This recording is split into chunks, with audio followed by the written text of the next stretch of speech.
This month nationwide celebrates the Children's Month in honor of the most important assets of the nation and future generation.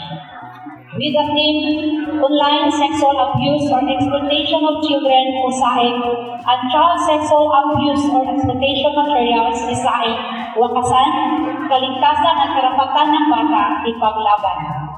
On November 16 to 22, the annual observance of the Drug Abuse Prevention and Control Week to strengthen public awareness and encourage collective action against the ill effects of drug abuse. With this theme, sa Bagong Pilipinas, kalusugan ay pinapahalagahan, drug ay inaayawan. And it comes to November 22 to 28, the Juvenile Justice and Welfare Consciousness Week with the theme, Bata ay pananagutan, gabay at kalinga ang kagapay.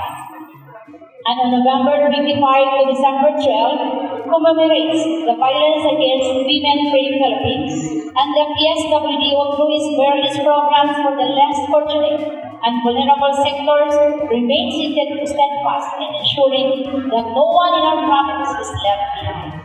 Together, these offices reflect the full circle of life on service, from caring for people to nurturing animals and preserving nature itself.